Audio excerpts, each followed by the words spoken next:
Assalomu alaykum hurmatli o'quvchilar. Men Emin Behzodbek Abdujabborovich. Sizlar bilan yana axborot texnologiyasi usullari fanidan PowerPoint ishlash mavzusini ko'rib chiqamiz. Ekranni kattalashtirib olamiz.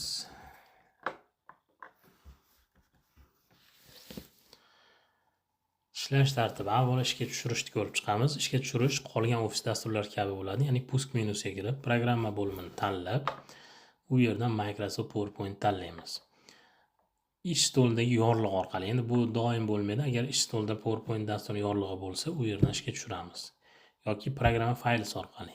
Uchun yana bitta navbatda usuli saqlangan PowerPoint fayl orqali, ya'ni birorta PowerPointda hujjatimiz bo'lsa, o'sha orqali ishga tushirishimiz mumkin. Yoki Microsoft Office programmalari paketi orqali ishga tushiramiz.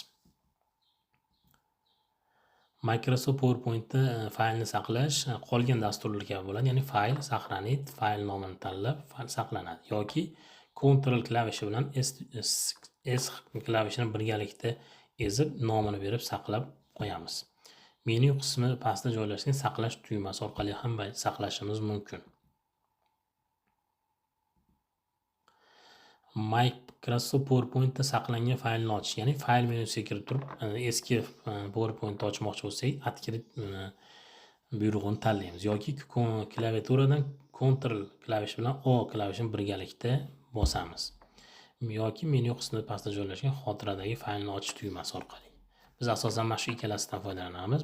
Ishimiz tez bo'lishi uchun Ctrl O tugmasini bossak, yaxshi ishimiz tez bo'ladi.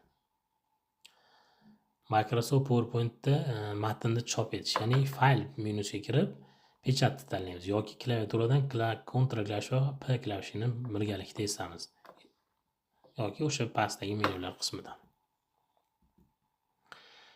Microsoft PowerPointda yangi fayl ochish, ya'ni yangi fayl ochmoqchi bo'lsak, fayldan sozdat buyrug'ini tanlaymiz yoki yana Ctrl bilan N harfini, N harfini birgalikda essak, yangi sahifa ochiladi yoki yana menu qismidagi pastda joylashgan bo'sh varaq tugmasi orqali.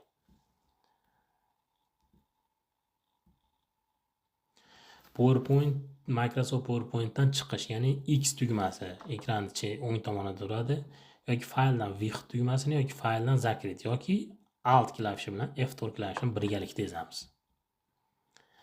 PowerPointda yangi faylni ochish, fayl, sozdat, Ctrl N klavishlarini birgalikda ezib.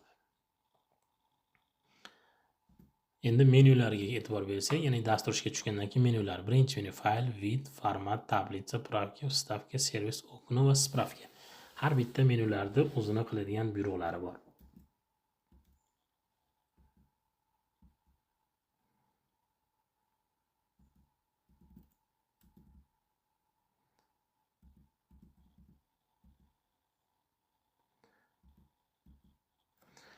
Taqdimotlarni saqlash uchun quyidagi amallar bajariladi deyapmiz.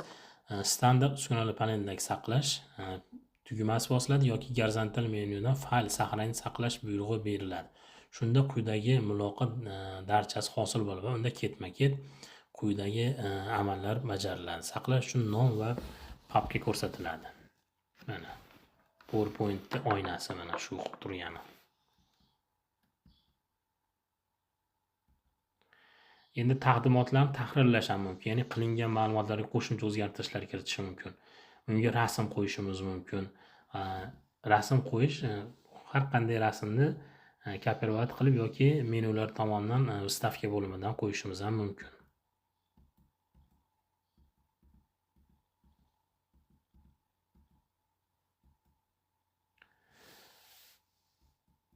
Rasmni skaner qilib uni qo'yishimiz ham mumkin. Ya'ni qog'ozdagi rasmni qo'ymoqchi bo'lsak, skaner qilib qo'yishimiz mumkin. Endi diagrammalarni qo'yish esa bu ham bitta usul. Diagramma qo'yish zarur bo'lgan slaydlar umumiy ko'rinishda diagrammalar bilan ishlash slaydlari tanlanadi. Tugmachalarni bosish, kerakli diagrammani tanlab va parametrlar o'rnatish hamda keraklicha o'zgartirish mumkin bo'ladi. Diagrammani kattaligini o'zgartirish va kerakli joyga o'rnatish zarur.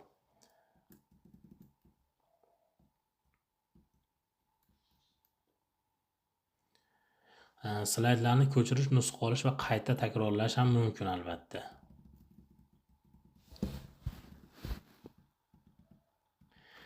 yaratilayotgan taqdimotga sarf qilinadigan vaqtni ham belgilashimiz mumkin. Ya'ni har bitta taqdimotda menu vaqtni qo'yishimiz mumkin bo'ladi. PowerPoint bu bizga diagrammalar, taqdimotlar yaratish uchun xizmat qiladi. Eng sodda taqdimot yaratish uchun dastur hisoblanadi PowerPoint biz uchun. Bundan tashqari taqdimot yaratish uchun dasturlar ko'p, eng soddasi shu bo'ladi. Bugungi dasturimiz qisqacha shu. Sizlar bilan keyingi darsda yana bu mavzuda to'liqroq o'rganishda davom etamiz. Bu darsimiz 3 ta darsga mo'ljallangan. Shu bugungi mavzu